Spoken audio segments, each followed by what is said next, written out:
దేవుడు మన పక్షమున ఉండగా మనకు విరోధి నువ్వా? చెప్పండి, అడగండి. పక్కన ఉన్న వాళ్ళని అడగట్లేదేంటి మీరు? అడగాలి కదా. దేవుడు మన పక్షంలో ఉన్నప్పుడు మనకు విరోధి ఎవరు లేరు. ఎందుకని? మన పక్షమున దేవుడు ఉండి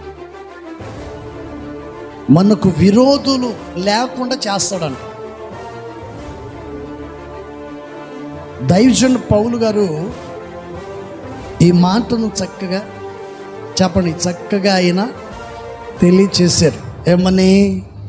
దేవుడు మన పక్షంలో ఉన్నాడు కాబట్టి మనకు విరోధులు ఎవరు లేరు. దైవజనుడు పౌలు ఎందుకు ఈ మాట చెప్పాడంటే, ఒకప్పుడు దేవుని పిల్లలకు విరోధంగా ఉన్నది ఎవరు? ఈయనే. ఒకప్పుడు విరోధంగా ఉన్నవాడు ఇప్పుడు మార్పు చెంది సువార్తను చేస్తూ సర్వ సమాజానికి, చెప్పండి, సర్వ సమాజానికి ఒక సందేశాన్ని ఇస్తున్నాడు. ప్రజలందరికీ ఒక మంచి సందేశాన్ని ఆయన అందిస్తున్నాడు.